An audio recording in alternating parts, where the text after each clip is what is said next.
If there's kids present, get out because this thing is rated R. Kids' church. Oh. What was this? Richard Parker, where did you go? I got that. So thank y'all for coming out. I know it's a big holiday. Appreciate y'all coming out. I say that in jest, I promise you this. Today we're going to be in Ephesians 4. So I guess we've gone through Ephesians 1, 2, and 3. Who wants to give us a lively review of I'm just kidding, I hope y'all are paying attention. The way we've been doing things for a little while now is a rotation. Some of us guys get together and we can say, hey, I can get in front of people in Babylon and people pat me on the back. Maybe I can do this. And we get in this rotation and we preach the best. I'm just joking. The guys do a good job of putting things together. And it's really encouraging to watch these guys grow and encourage me to be a better person and be a better preacher. So if you've got critiques, nice or mean, send them my way.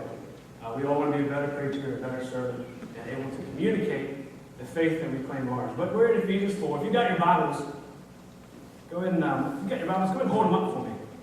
You got your Bibles. Awesome. There we got some cell phones. That's cool. I want to use this time.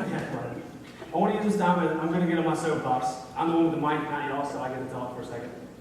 Use your tools. If you've got a smartphone, cool. Make it yours. Put notes in there. I know there's little buttons you can push to add notes. But if you've got a hard Bible, start bringing it with you. Now I'm not saying, things happen. I forget mine time to time. But go ahead and start bringing it with you. Use your tools. If someone asks you a question about the Bible and they say, hey, can you go to Ephesians 4 real quick? That other Bible, I know where it is. That's okay. You're not going to be crucified for it or condemned or excommunicated. But use your tools. A lot of people have gone through history and done a lot of work to get this bound for us so pleasantly here. It's in every hotel room, every drawer. You put your head down, it hits you in the head. It's all over the place. Use your tools. So that's my little soapbox for today. Yeah, a lot longer of a sermon, but I'm done, right? No. Bring your Bibles, especially Wednesday nights. We've got a good Bible study. I don't know if y'all are able to come to that. But Wednesday nights, 6:30, we got Bible studies, men and women's. They're studying Colossians with Diane, and the guys are up here studying Glory and Galatians. And guys, I drilled y'all pretty hard last time. Bring your Bibles. So, that being said, we're going to be in Ephesians 4. Go ahead and turn there. Now, some of you might know, and some of you might guess, that my wife and I, there's some big changes going on. She's the one with the big basketball watermelon thing hiding right there. There's a lot going on in the Johnson house these days, and it's very exciting. So my wife, Sarah, for those who don't know her name, she is due any day now, hopefully, tonight or tomorrow, hopefully. With our first son. His name's Titus. We got it from the Bible. We like it. Hope you all are around to encourage him and to smack him if he needs to get back in line. But it's a new era of life. We're transitioning into this new era, the sleepless era, is what I've been told. Now, I've got a little slide here. Unfortunately, you can't read it very well. These are little diagrams of sleeping with the baby. Some of y'all have had kids and probably attest to this. You got the top one is the roundhouse kick. You notice that the kid is getting kicked in the face, or no, the father is getting kicked in the face. You got the neck scarf up top, and the baby lays over. We got snow angels. Apparently the guys going to town in the middle there. I had to omit one. It was not G-rated, so I got rid of that one. But we went on to the booby trap, so the dad's getting in late, doesn't know his kid's there. We got the jazz hands. I kind of like that, actually, even massage. Train them to do that. Donkey Kong, we used to play Donkey Kong. Right there. The doghouse, you see the dad is resorted to the sofa there. I'm not speaking to you. Apparently everyone had a hard time getting to number 9 there. They're all pretty mad at each other. And then the stalker, that's when the kid's wide awake, just kind of scoping things out. That one I feel is going to terrify me. What does that mean? Yeah, poor guy. I had to stop putting the block behind my head. So we got a stalker. So some of y'all with kids, I'm sure you can attest to this. I know there's dangers of having a baby in your bed, so maybe this is the toddler realm. But we're entering this sleepless era. It's going to get pretty exciting. Now, I'm honestly not all that scared of it, and I'm probably a little naive. A lot of people making it out to be pretty bad. Some of y'all know me, I don't really sleep much as it is. But until now, these sleepless nights of mine are pretty silent. Sarah likes the fan. We got the shades drawn. It's like the Fortress of Solitude. I don't personally like that, but it's pretty quiet. I've got Brody. He might be snoring. We're He's great. But until now, I'm sure when I wake up, it's not going to be silent anymore. We're going to have a little one. Well, I like the babies crying. It's cool. I say that now. I say, I don't want babies crying. So we're transitioning. We're transitioning job situations. We're changing where we meet with the church now. And we've got new responsibilities here. And so a lot's happening in our lives. Throughout this process, though, we have the pleasure of meeting these things head on with good attitudes and high hopes. And it's all because of the love of God. And the love of God is something that we experience on our own, but it's even more real because we get to experience it and be here at Liberty. Not everyone gets the opportunity to meet with the church. Some people get to meet with different types of churches, and that's fine. People get the best they can, build on that faith. Some people get to meet with really close families. That's good too. But how exciting is it for us that we get to have the ownership and the buy-in and the ability to share this with the church? So it's really awesome. And we've got friends and family that we can grow and transition and move together. And I hope that, either this lesson tonight, the continued lessons as we finish up Ephesians and move on, and Sean's lessons in the morning, they're awesome. By the way, we're recording these things. As we move forward, we have turn out there if you've got friends, if you like a particular sermon, you can send it their way. We're recording on video, we got MP3s. It's 2012 people. We got stuff coming out of here. We're great. But you take some ownership. If you see some places in the church that need something done, like a club, grass, as Rhett puts it eloquently this morning, if you see some places that the church needs stuff, do it. Now, obviously, the important stuff is spiritual speaking. If there's a spiritual hole that the church can still do it. But if there's a physical thing, we need to get it done. So let's work together. It's exciting. We're going to transition. It's going to smooth transition. It's an exciting transition. We've got some big transitions coming up. The Felton's here. Very sad. Everyone's going silence. But big transitions. And the church is going to grow, hopefully, and we're going to encourage one another through distance, and we're going to love each other. So keep this in your mind as we go through Ephesians chapter 4. So if you've got your Bibles, turn there. We're going to start things off. I, therefore, a prisoner for the Lord, urge you to walk in a manner worthy of the calling to which you have been called, with all humility and gentleness, with patience, bearing with one another in love, eager to maintain the unity of the Spirit and the bond of peace. There is one body and one Spirit, just as you were called to the one hope that belongs to your calling. One Lord, one faith, one baptism, one God and Father of all, who is over all and through all and in all. But grace was given to each one of us according to the measure of Christ's gift. Therefore it says, when he ascended on high, he led a host of captives, and he gave gifts to men. Now, in the saying he ascended, what does it mean but that he also descended into the lower regions, that is the earth? He who descended is the one who ascended far above all the heavens, that he might fill all things. And he gave the apostles, the prophets, the evangelists, the shepherds and teachers, to equip the saints for the work of ministry, for building up the body of Christ, until we all attain to the unity of the faith and the knowledge of the Son of God, to mature in manhood to the measure of the stature of the fullness of Christ, so that we may no longer be children tossed to and fro by the waves and carried about by every wind of doctrine, by human cunning, by craftiness and deceitful schemes. Rather, speaking the truth in love, we are to grow up in every way into Him who is the head, into Christ. From the whole body, joined and held together by every joint with which it is equipped, when each part is working properly, makes the body grow so that it builds itself up in love. Now I say and testify in the Lord that you, my Phillips, Rachel Phillips, Diane, anyone else? Just you three. Forget me. No longer walk as the Gentiles do, in the futility of their minds. They are darkened in their understanding, alienated from the life of God because of the ignorance that is in them, due to the hardness of heart. They have become callous and have given themselves up to sensuality, greed, and practice every kind of impurity. But that is not the way you, Sarah, Brian, Nate, Brandon, Heather, learned Christ.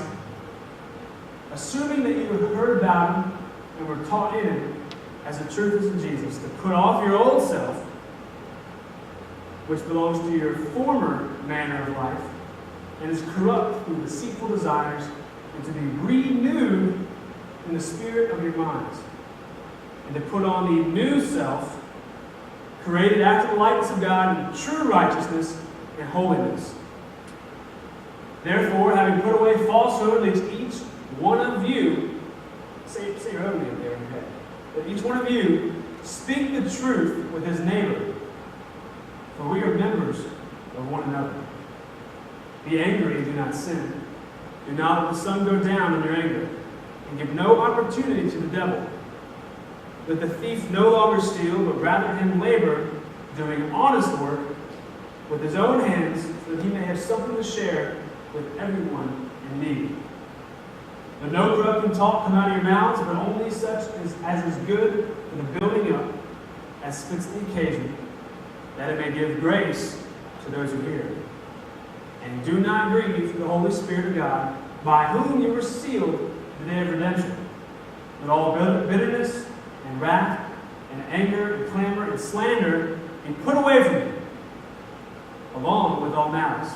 Be kind to one another, tender-hearted, forgiving one another, as God in Christ forgave you. Now, I don't normally do that. I don't normally read a whole chapter. But what part of that do you skip over and not include?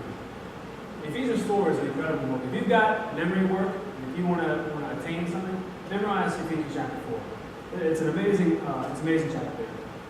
Not to belittle any other chapters, but I love Ephesians chapter 4. Now, there's a whole ton of huge points there we can go on. We can talk about unity. We can talk about the ascension and descension. We can talk about one body, one spirit, the church.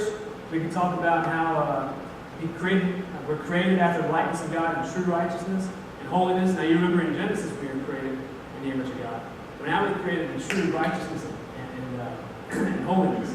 It's a difference there. There's a lot of big topics we can talk about. Tonight we're going to talk about the futility of the Gentile mind and how we don't have that anymore. That we move past that and that we're something new. So real quick, we're going to talk about, if you want to put your finger on verse 17 and 18, that's kind of where we're going to live tonight. We're going to talk a little bit of science talk. If it doesn't mean anything to you, just roll your eyes and we'll wait till the Bible talk. We got a little science for you. We're going to talk about the futility of a Gentile mind. Now, first I want to remind you of two things, though. A mind is a terrible thing to waste. Now, obviously, that's pretty worldly advice there. It's unfortunate. Well, there's another one, education is wasted on the youth. There's a couple of things that's like, wake up, It's kind of this wake-up call place. But a mind is a terrible thing to waste. And the second thing I want to remind you is that it's Mother's Day. And your mom probably told you this. So snap up, listen up, not just to this, but to good advice. You've got people in your life who want the very best for you. Love them, listen to them. And your mom's probably one of those people. She means very well, and she loves you. And don't let your mind go to this. That's my two quick reminders for tonight. If you forget everything else, remember that. Your mom loves you. So futility. Futility. Resistance is futile. Y'all might remember this scene. I don't know if you got some science buffs or some science nerds. This is popular, I guess, like 10, 15 years ago? Maybe 10-ish. I don't know. Resistance is futile. Anybody remember that scene? You got a couple of you? Resistance is futile. I honestly don't remember the exact, but I remember watching this on, what does futile mean? Does anyone know what futile means? Useless. That's exactly. That's the very first thing that pops up when you put in the definition in search in Google, which is what I do with any word larger. Resistance is futile. Anyone knows? We got uselessness, ineffectiveness. It's a useless act or gesture. It's a lack of importance, which is probably summarized by Star Trek in general. Futile. We're going to talk about a couple things about the Gentile mind. Now today, obviously, none of us are Hasidic Jews, and we don't walk around as we're Jews, and point out everywhere else as Gentiles or barbarians and things like that. But, none of us are Jews, so we kind of fall in that realm of Gentile. If you walk down the street, you're going to run into somebody, more than likely, they're Gentile. But we're going to talk about some science terms tonight. We got, has anybody heard of entropy? Jesse's not in here. I actually just finished up with some classes. Thank goodness that she can correct me later if I'm wrong. But we're going to talk about entropy just a little bit. Now, entropy in an isolated system, by definition, always increases or remains constant. Now, this isn't going to be found in Ephesians 4, so just listen up. Just hang on, we'll get there. So thus, entropy is also a measure. It's a system of measurement. So there's a chemical reaction. You can look at it, and you can deduce, based on entropy, how the atoms will react, how the molecules will react, and also the direction that something will travel. We know things when we put a piece of ice on the hood of our car. It melts, right? That's entropy in action. Thermal or heat energy always flows spontaneously from regions of higher temperature, like it is in here, it's a little warm, and it's going to flow to lower temperature. That's what causes these things to melt, hot metal to burn your finger, or Dale's gas to dissipate in a room. It's because he's not here, so we can talk about that. I was going to say Brian, but he's here. Brian's gas tank. There's this dissipation, it's stuff is moving from, also like tighter pressure and stuff like that. So higher temperature to a lower temperature. Now, some of us might have actually studied this, and some of y'all are saying, I did, I'm done, thank you very much. So next topic, please. Some of y'all maybe never have. No big deal. Some of us might have studied this after school, thinking of like within the realm of apologetics. If you've ever had a friend that maybe is under the impression of evolution, and you're trying to discuss evolution with them, you might have come across this term. Or maybe even there's kind of a new thing, though, well, it's not new, but the moon is currently moving 4 centimeters away from the Earth, about 4 centimeters, and it's measurable. So if you go back in time to find out billions of years ago, the moon and the Earth would actually not be able to coexist. If the moon was just several, maybe like 15 feet, I think they said, closer to the Earth, we'd have tides so huge that when the tide goes out, we wouldn't see anything almost on the Marianas Trench. So when the tide came in, we would all be hundreds of feet underwater if the moon was a little bit closer. So it's amazing how intricate these things are designed. And you can talk about entropy and explaining how the moon and all these things, why the old Earth can't possibly be. But the reason I bring it up to talk about it today is to refer to this futility of the Gentiles, this futility of man outside of Christ. Excuse me, I'm going to take a sip out of my sippy cup. That's cool. So even the most moral but atheist philosopher will eventually back into the vast pit of darkness that is entropy.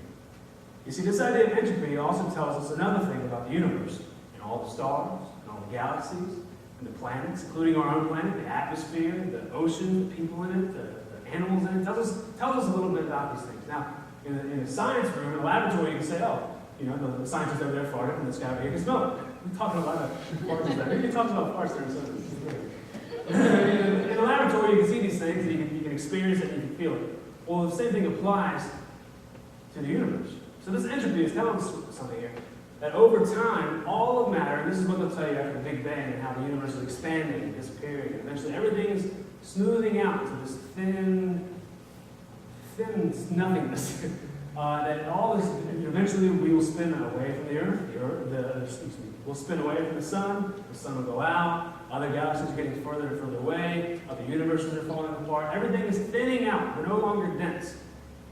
And that we're all going to a lower temperature. These stars that are burning out, eventually they stop.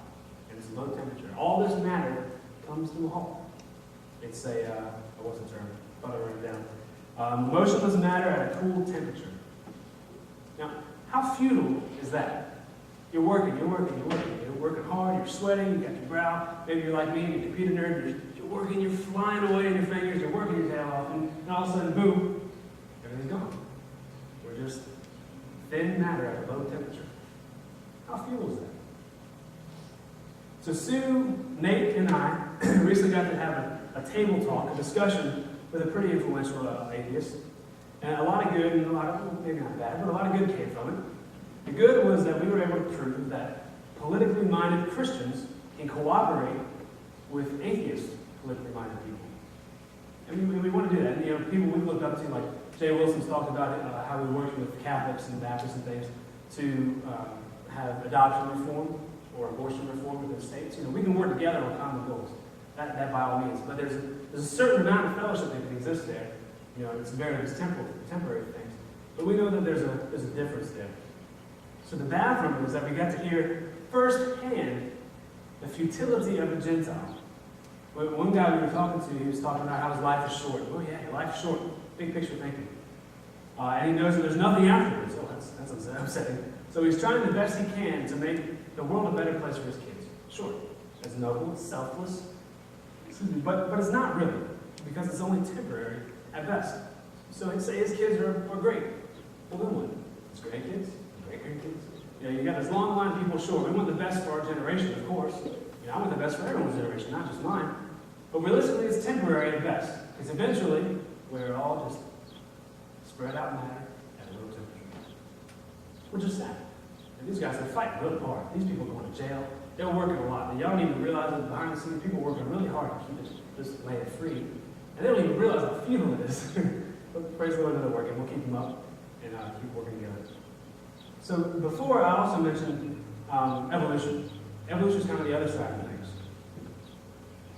Roger Chambers preached one time that all of evolution can be summed up by this statement. Given enough time, anything is possible. That sounds like a comic book if I've ever seen it. You open it up, given enough time, anything is possible. Here comes Superman. Like anything is possible. Now, I'm drawing a detailed schematic of what evolution and entropy mean to the futile Gentile. You can take a look here. So you got nothing life, poof, nothing. This is the detailed schematic of the futile Gentile's entire being. This is it, the detail. You got nothing, given enough time, poof, life happens. Well, guess what? Life ends, and that's it. We're just this cool matter just eating through the rest of the time. How futile is that? Now, it's easy to point out the silly things. Sure, they're caught in some kind of perversion, they're caught in theft. Yeah, these are futile, and they need to get their mind off their. Well, yeah, those are sins, but they're easy to point out. But think about this mindset: if there's nothing to live for and no eternity to go after, you got this nothing ahead of you. And how futile it is. Is that all that we've got? No, not at all. We've got a lot more than that. Evolution, given enough time, anything's possible, and at the end of the day, it's all pointless ignorance. So say we've got life, it's all pointless. I think I put a quote up there from C.S. Lewis. Did I? I did. So C.S. Lewis, when he was talking about in The Problem of Pain, he was saying when he was an atheist, one of the arguments he would have given to Christians to say why he's an atheist. And part of it was discussing life and saying that all life will turn out in the end to have been a transitory and senseless contortion upon the idiotic face of infinite matter. Now, I'll put there the quote, C.S. Lewis. Read that in context, because that sounds like a really bad thing to say to anybody. But this is him talking as an atheist on what he would say. But this is really what it boils down to. Every atheist, now even if they are the most moral, they're fighting for, say they're against killing and they're against abortion, and they're fighting just like we would be, end abortion, save the babies. But at the end of the day, there's an idiotic face of infinite matter. Their life's here, their life's gone. You made the best of it. Who's around to even experience that? Nothing.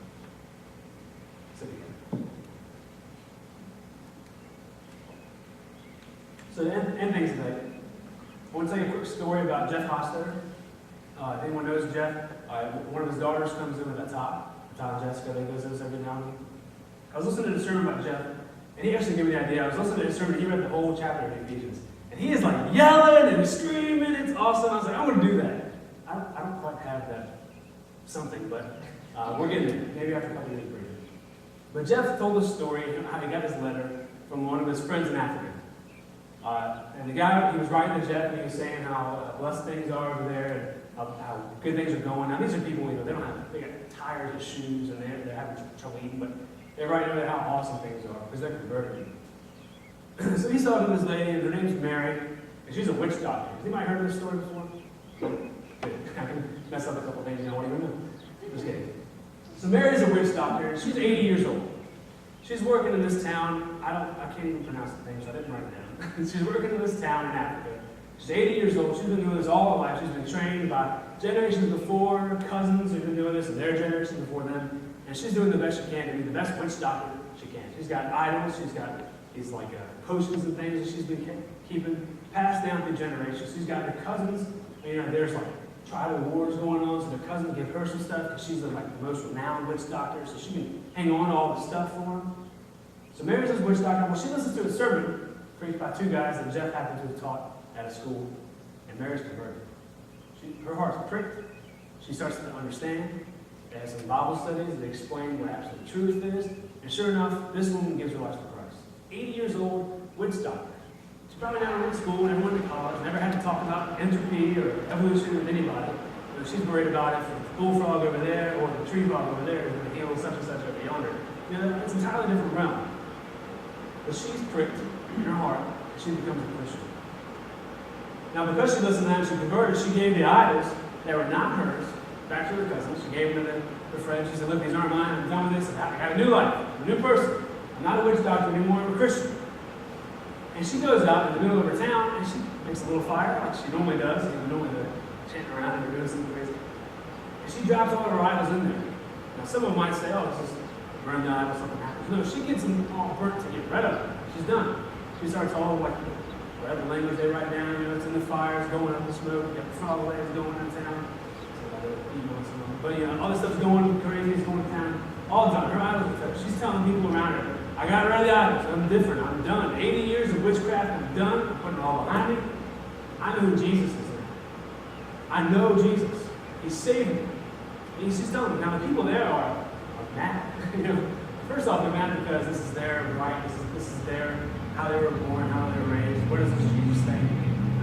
My son is sick. I need the witch doctor. So they're like, what is going through the witch doctor's head? Can we get another witch doctor to help this witch doctor? Because she's apparently going crazy. They're all mad. So they've actually got big rocks and big stones, and they're going to stone and kill the preachers and Mary. They're pretty mad about it. So before they do this, they go and talk to the chief, and the chief is mad.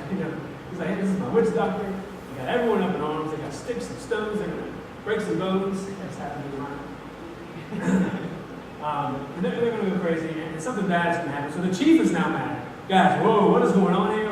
Obviously, whatever language you're speaking, I can do. They're all mad, and they're talking to the preacher, and they're talking to Mary, and Mary's like, no. I'm only getting rid of my house. My house.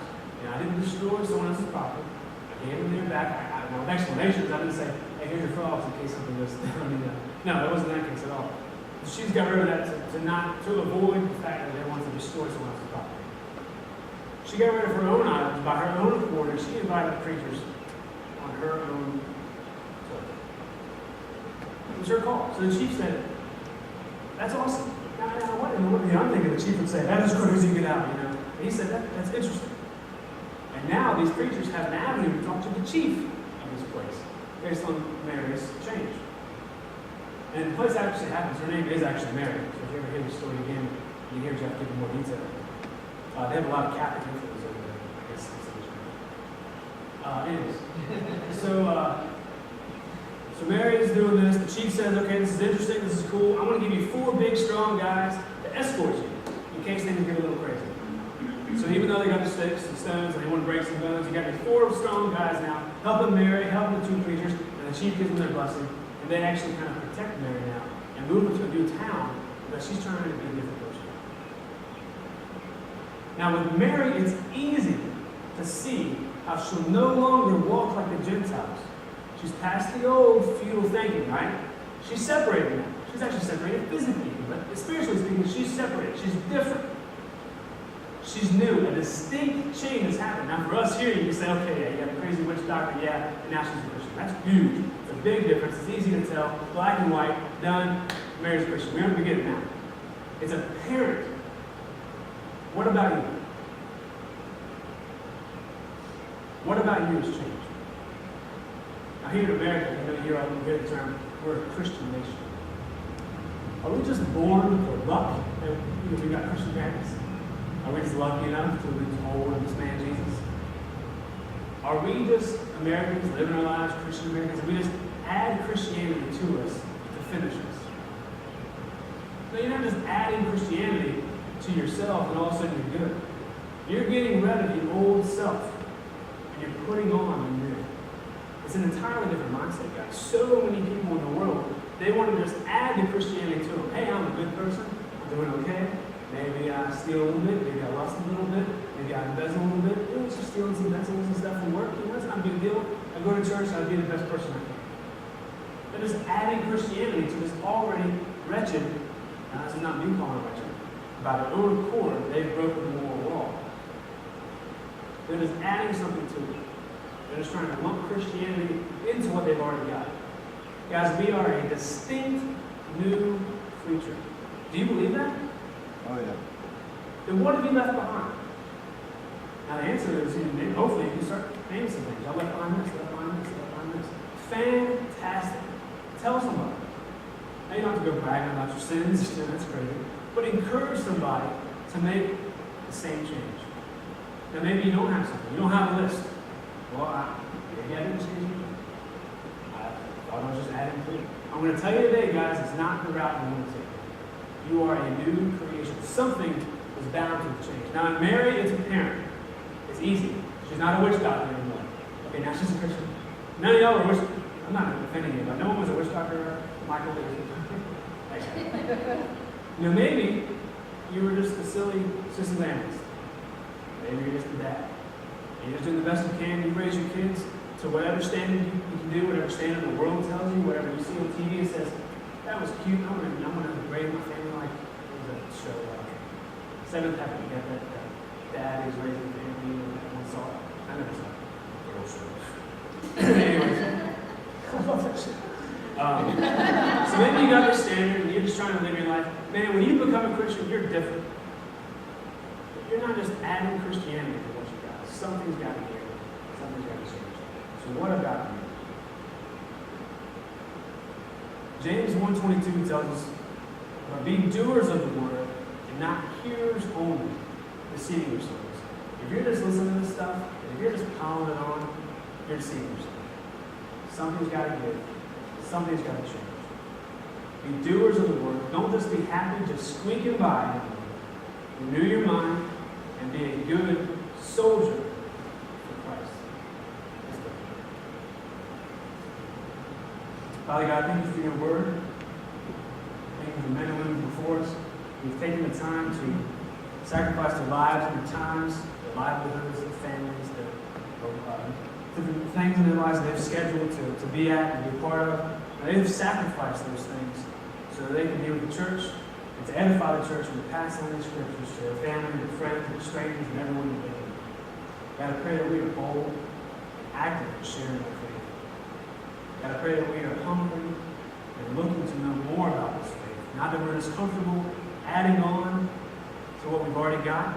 We think that we're going to pass the standard that you've demanded. God, I pray that we put off the old self and we put on the new self. And that we be renewed in the likeness of you. And all these things we pray. In Christ's name.